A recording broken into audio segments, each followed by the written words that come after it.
예, 안녕하세요. 저 소프트웨어 융합본부장 이경록입니다.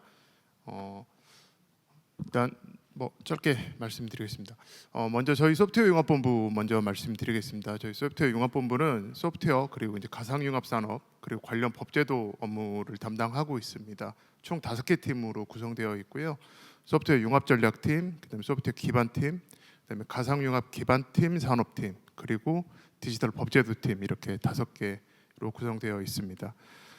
지금부터 이제 26년 그 소프트웨어 융합본부에서 진행되는 사업들을 소개해드리겠습니다. 주요 내용으로 그 저희 자스 선도 프로젝트 그리고 오픈소스 AI 소프트웨어 개발 활용 지원 등 총 6개 사업과 그 다음에 이제 기업들이 좀 아셨으면 하는 법제도 해서 총 7가지 내용을 설명드리도록 하겠습니다.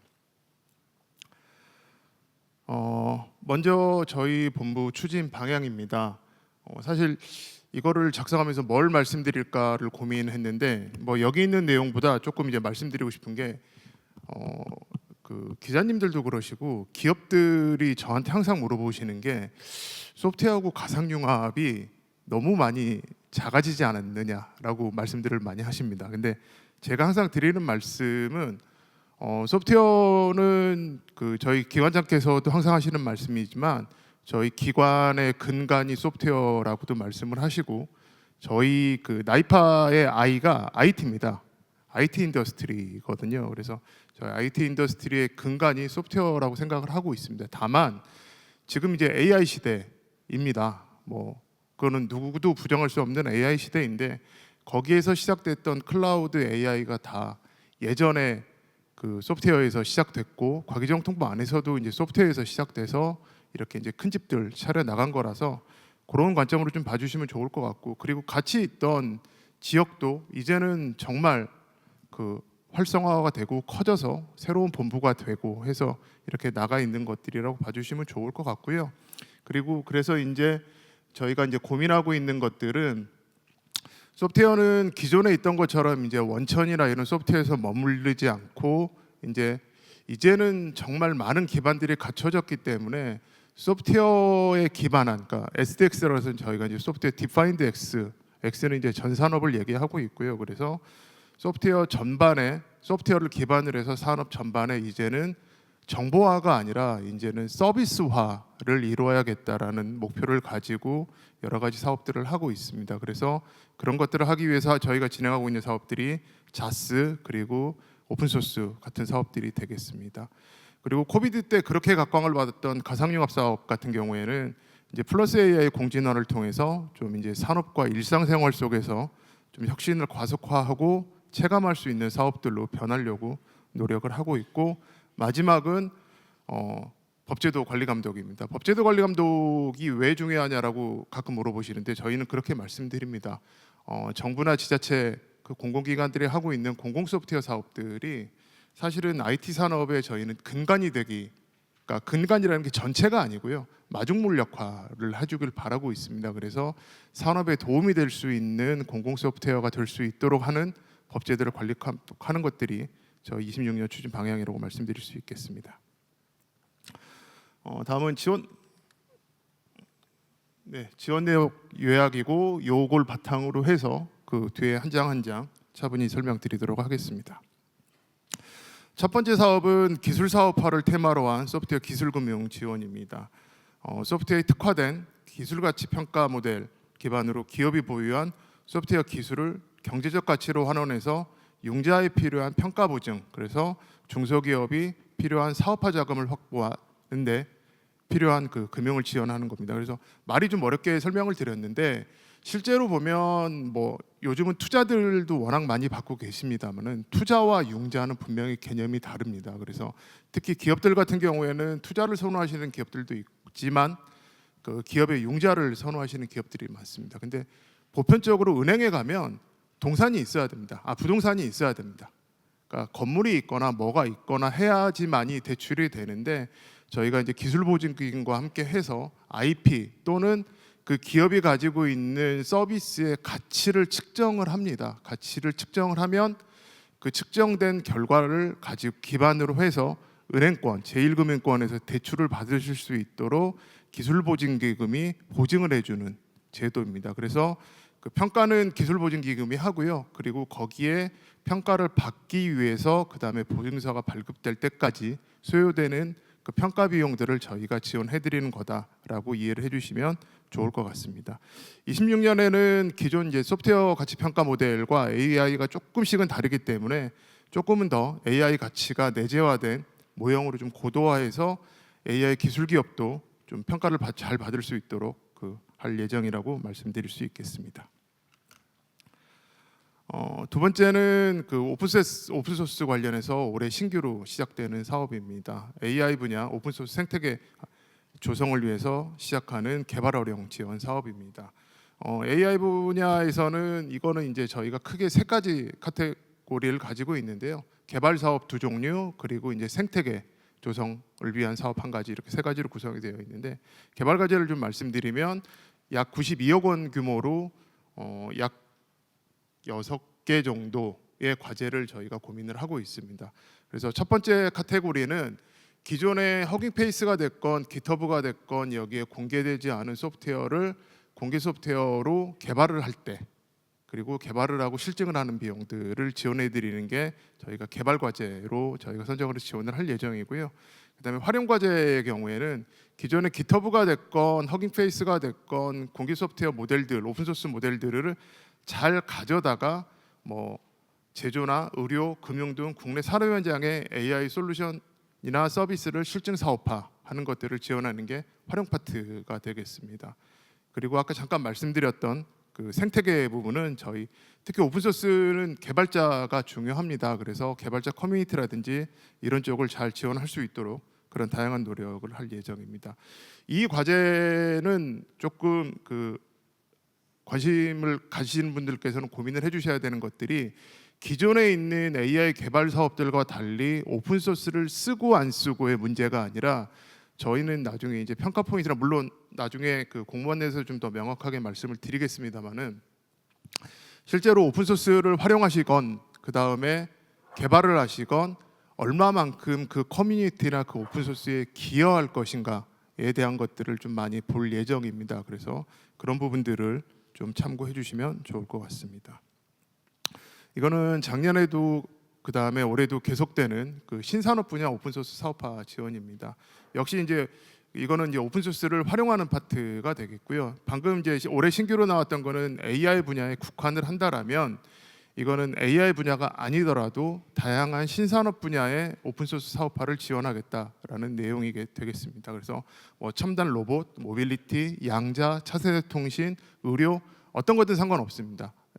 실제로 오픈소스를 적용해서 서비스를 하고 사업화를 할 수 있는 과제라면 그런 제품과 서비스 개발과 산업 적용을 지원하겠다는 내용이고, 과제당 총 2.5억 원 내외로 약 4개 과제 정도를 지원할 예정입니다. 그리고 전에 말씀드렸던 AI 기반 오픈소스 과제, 그다음에 이 신산업 분야 오픈소스 과제 모두 다 오픈소스 라이센스 검증이라든지 보안치 저점 등 그 관련된 컨설팅들은 지속적으로 지원을 해드릴 예정이고, 실제로 이 과제에 참여를 하지 않은 기업이시더라도 오픈소스를 쓰시고 있다라면 내 라이센스는 괜찮은 건가라는 것들에 대해서는 검증을 저희가 연간 400개에서 500개 내외로 지원을 하고 있습니다. 그래서 그런 부분들 또한 지원받으실 수 있다라고 말씀드리겠습니다.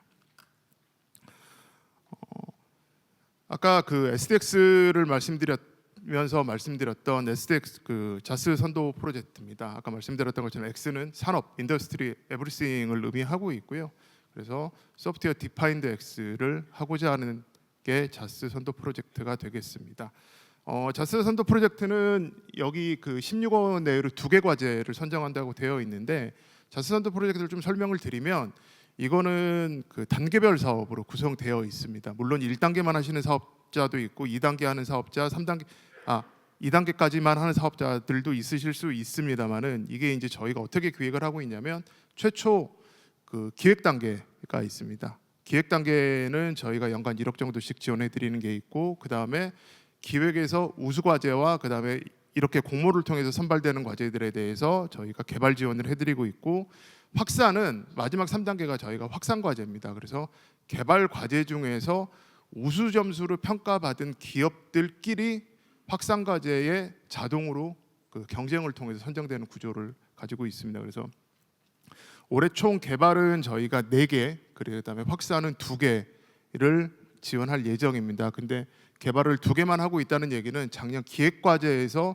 우수과제로 선발된 컨소시엄들이 그 2개의 자리를 놓고 경쟁을 하게 될 거고요.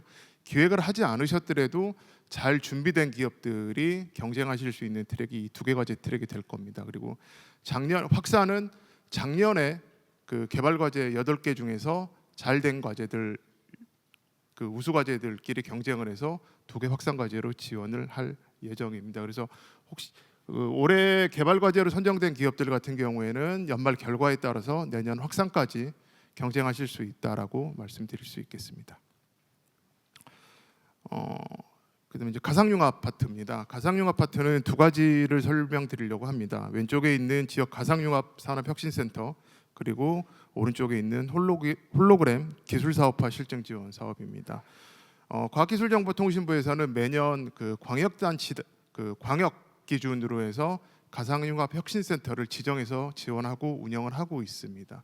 그 각 혁신센터를 통해서 각 지역별로 가상융합 관련한 테스트베드, 그 다음에 장비 지원, 제작 지원, 인력 양성 지원, 그 다음 마케팅 지원 등을 지원을 하고 있습니다. 그래서 관련 내용들은 그러니까 지역에 소재하신 기업들 같은 경우에는 각 지역 센터들을 검색하셔서 지원을 받으시면 좋을 것 같고요. 그다음에 지역과 수도권 모두는 상암동 그리고 저희가 판교에 각각 지원 센터들을 가지고 있습니다. 저희가 직접 운영하고 있는 센터들이 있어서 그 부분들을 활용해 주시면 좋을 것 같습니다. 그리고 오른쪽에 있는 홀로그램 기술 사업화 실증 지원 같은 경우에는 저희가 24년부터 그 전북 테크노파크를 수행 기관으로 해서 홀로그램 기술 개발, 그러니까 R&D 단계 이후 서비스 성공 모델 발굴 및 국내 사업화 확산을 위한 실증 중심 사업을 지원을 하고 있습니다. 그래서 2월부터 3월 사이에 수행 기관인 전북 테크노파크를 통해서 총 사업비 50억 원 규모의 방금 설명드린 내용들에 대해서 공모를 통하고 그리고 그걸 기반으로 해서 지원을 할 예정이다라고 안내드리겠습니다. 가상융합 관련해서 올해 이제 신규로 나온 사업입니다. 그래서 AI 기반 가상융합 산업 육성이라는 내용이고요. 이 사업은 산업 현장과 사회 기반 서비스 곳곳에 AI 기반의 가상융합 기술을 도입해서 산업 부가가치를 높이고 국민이 체감할 수 있는 일상의 변화를 만들고자 하는 사업입니다. 산업 분야, 그 다음에 사회 분야 혁신 프로젝트를 각 2개씩 지원할 예정이고요. 산업 분야는 공간지능, 생성형 AI 등 AI 기술과 가상융합 기술의 접목을 통해 산업을 혁신하는 가상융합 서비스 실증을 지원한다라고 이해해 주시면 좋을 것 같습니다.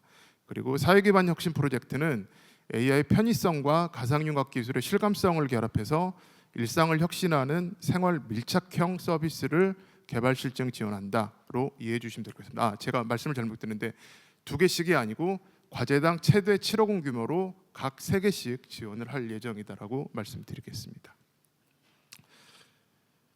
네, 마지막은 기업이 알아야 될 법제도. 저희가 사실 지원 사업만 계속 말씀을 드렸는데 기업들이 조금 참고하시면 좋은 정보가 있어서 이런 것들은 이번 기회에 그냥 좀 알려드렸으면 하고, 뭐 교양이라면 교양으로 그냥 좀 말씀드리고 싶어서 마지막 장표로 작성을 했습니다. 먼저 스윗이라는 소프트웨어 산업정보 시스템입니다. 스윗에서는 소프트웨어 사업자 신청, 사업 실적 관리, 수발 주제 상담, 그 다음에 공공 소프트웨어는 소프트웨어 제품 정보 등 다양한 정보를 제공하고 있습니다. 그래서 실제로 공공 소프트웨어 사업을 하시는 기업들은 잘 쓰시고 계실 것이고 혹시라도 모르신 분들이 있으시다라면 본 시스템을 좀 활용해 보시면 여러 가지 좀 제도에 도움을 받으실 수 있다라는 것들이 있고요. 그리고 기업들을 뵐 때 저희가 이제 기업들을 자주 뵈니까 근데 가끔 이 부분을 이런 게 있어요라고 질문하시는 분들이 있어서 그냥 이번 기회에 소개시켜 드리려고 합니다.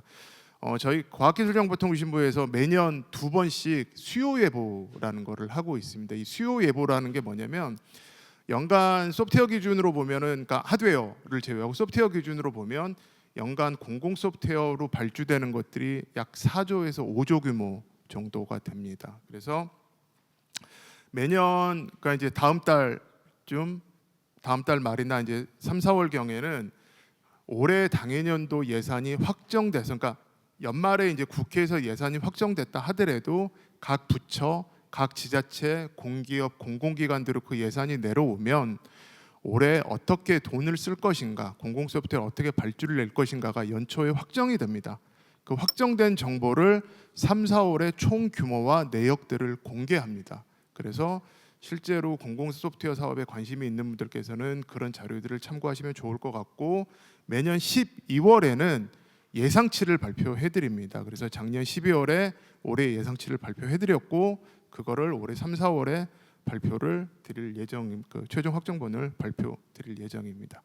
여기까지가 저희가 준비한 내용이고요. 그 참고 자료랑 여러 가지를 보시면 저희 그 소프트웨어 본부에서 하고 있는 유공자 포상, 그다음에 대기업 참여 제한이라고 많이 알고 계시는 중소기업자 참여 제한 제도, 그리고 다양한 제도들에 좀 안내들이 있습니다. 그리고 저희 본부가 약간 생태계 기능이 좀 있어서 여러 지역 센터라든지 기능들에 대해서 참고 자료를 좀 담아놨으니 그 부분들을 참고해 주시면 될 것 같고요. 제 앞단 정책기획단도 그렇고 마지막 사업본부들 모두가 오늘 설명드린 내용은 사업 공고 이전의 대부분 현재 기준을 설명드리는 겁니다. 그래서 꼭 공고 시에는 지원 대상, 예상 규모, 세부 내용들은 변경될 수 있습니다. 그래서 그 부분들을 꼭 확인 잘 하시고 지원하시고 저희하고 함께 해주실 수 있는 기회를 주시면 감사하겠습니다. 감사합니다.